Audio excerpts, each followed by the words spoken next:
है आपका news 360 Hindi media में और आप देख रहे हैं सीवान जिले का विश्वसनीय न्यूज चैनल न्यूज 360 हिंदी। पूरे बिहार प्रदेश में बाढ़ का संकट है। विशेष करके उत्तरी बिहार का जो इलाका है जलमग्न हो चुका है। बड़े पैमाने पर तबाही और बर्बादी का मंजर सामने आ रहा है। ऐसे में हम कुछ ग्रामीण क्षेत्रों का सूरत हाल जानने की कोशिश कर रहे हैं। आज हम पहुंचे हैं सीवान जिले के हुसैनगंज प्रखंड के अंतर्गत आने वाला ग्राम पंचायत राज चांप, इसे निर्मल ग्राम पंचायत राज चांप के नाम से भी जाना जाता है। और भारत के महामहिम राष्ट्रपति प्रतिभा देवी सिंह पाटिल के शुभ हाथों से निर्मल ग्राम पुरस्कार इस पंचायत को मिल चुका है।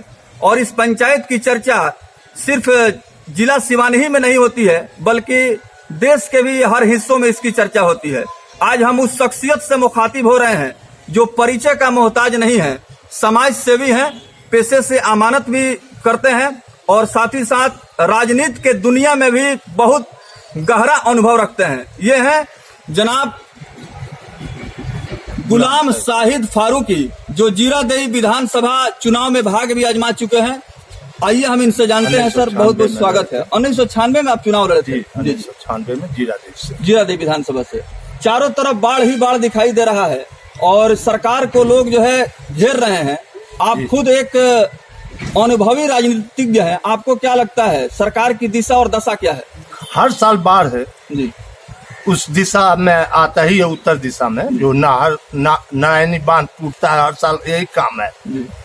लोग तबाह हो जाते हैं। मगर हर स्कूल के टीचर हर साल पैसा बटोर कर हर बच्चा गांव में घूमकर पैसा मांगते थे और मांग कर ले जाकर स्कूल में जमा करते थे। वो मास्टर लोग अपना कुछ खरीद कर ले जाकर हर साल वहाँ बांटते थे बाढ़ पीड़ितों को। तो ये तो इज्जत बांट जाता था बिहार सरकार का।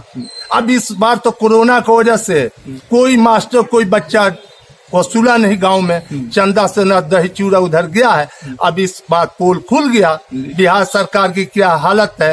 एक ये कौन घोटाला, सृजन घोटाला है, उसमें नीतीश जी का वही हालत है, बाढ़ में वही हालत है, कोरोना में वही हालत है। सब मजदूर क्या कहीं एक रिक्शा भी नहीं भेजे हैं, 10 गो रिक्शा भी भेज दिए होते ना तो मध्य प्रदेश और राजस्थान से मजदूर हमारे बिहार में चले आते। तो नीतीश का ये हालत है कि क्या पूछिएगा, खटिया खड़ा और बिस्तर गायब है नीतीश जी का। जी, गुलाम शाहिद फारूकी हमसे बातचीत कर रहे हैं, जो काफी सक्रिय राजनेता माने जाते हैं और इस क्षेत्र के समाज सेवियों में इनका नाम शुमार होता है। बिहार सरकार के ऊपर जोरदार हमला बोल रहे हैं।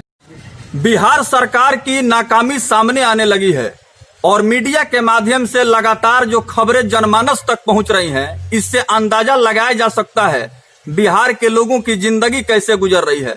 बिहार सरकार का ध्यान सिर्फ शराब रोकने पर है, शराबबंदी कानून को सफल बनाने पर है और शराब रोकने और शराब के धंधा करने वाले लोगों के ऊपर पुलिस प्रशासन के द्वारा नकेल कसने की कोशिश हो रही है।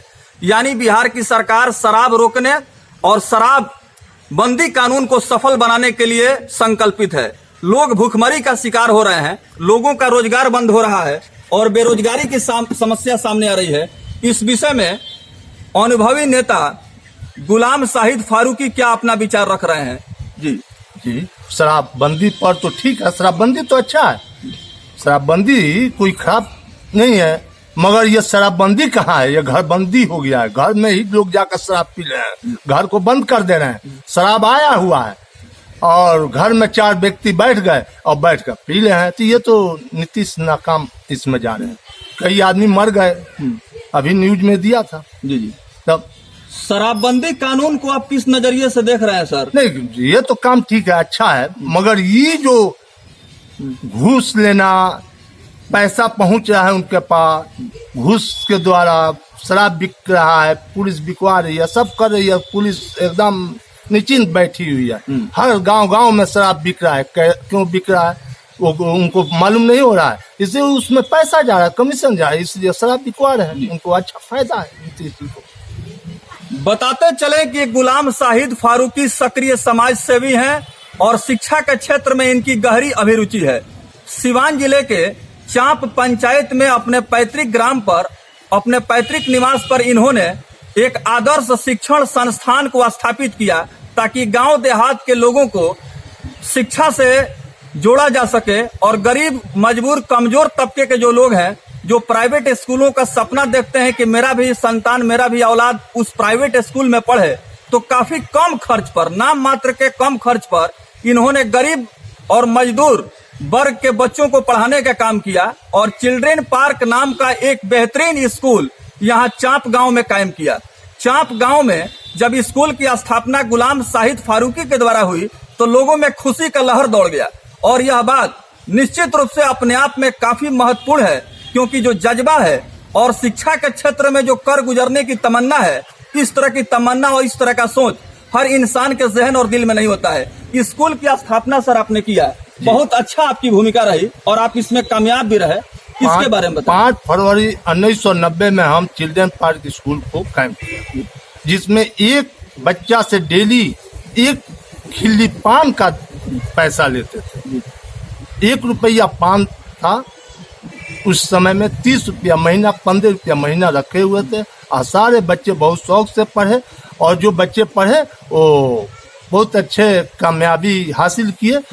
कोई मीडिया हुआ, कोई पुलिस में, कोई मिलिट्री में। अभी एक हमारे सुकत राम का लड़का है, उसका नाम तो हम भूल गए हैं, सुरैया पटोला, सुरैया पर वो आज राजू नाम है, वो आज मिलिट्री में है।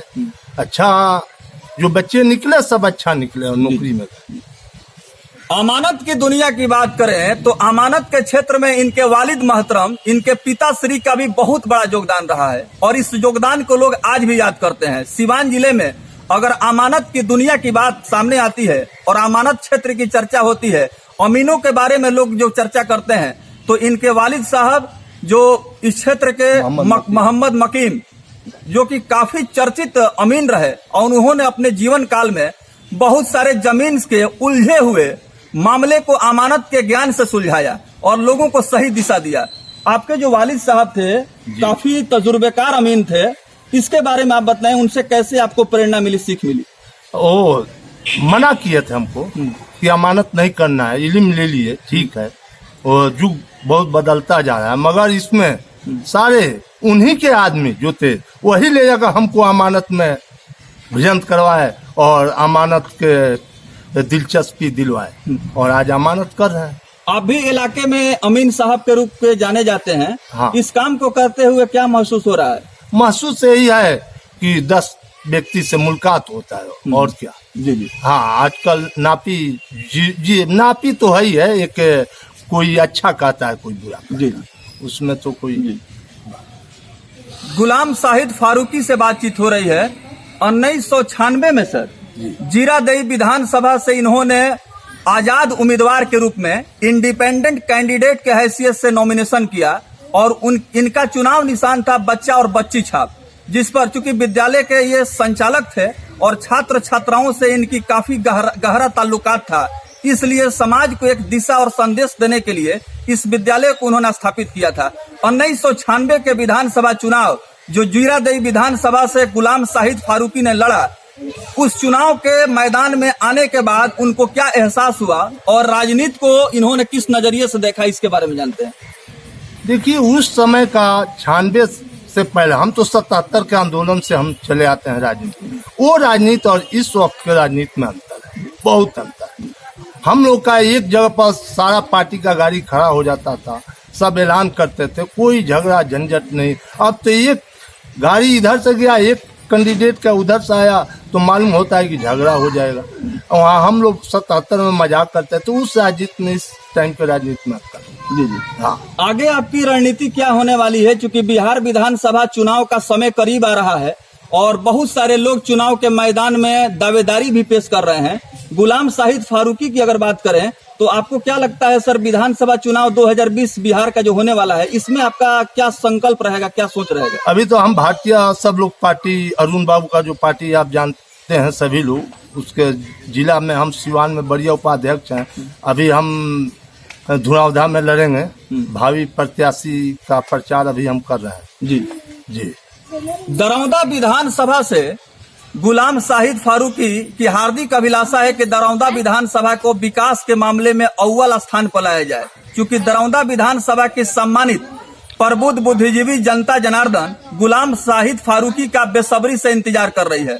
जनसंपर्क अभियान की बात करें और साथ ही साथ लोगों के आशीर्वाद की बात करें तो दरौंदा विधानसभा क्षेत्र के लोगों से इनका पुराना ताल्लुकात है और उस गहरा संबंध को देखते हुए इन्होंने मन बना लिया है कि इस बार बिहार विधानसभा चुनाव 2020 में दरौंदा विधानसभा में से ही हम भाग आजमाएंगे।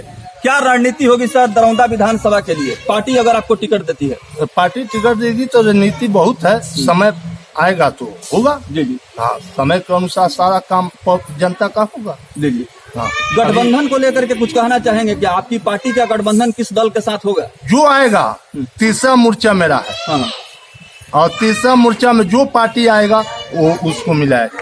तीसरा मोर्चा में क्या संभावना बन रही है, इसके बारे में कुछ अंदाज? अबे खटिया खड़ा है नीतीश का, आप कह रहे हैं बिस्तर गायब है, अब क्या? तो तीसरा मोर्चा आगे बढ़ रहा है जी। हाँ, तो गुलाम शाहिद फारूकी ने बिहार सरकार के कार्यकलाप के ऊपर सवाल खड़ा किया है। इनका कहना है कि नीतीश कुमार की सरकार जो है हर मोर्चे पर फेल है, चाहे कोरोना का संकट हो, बिहार में बाढ़ की जो विभीषिका है वो हो, और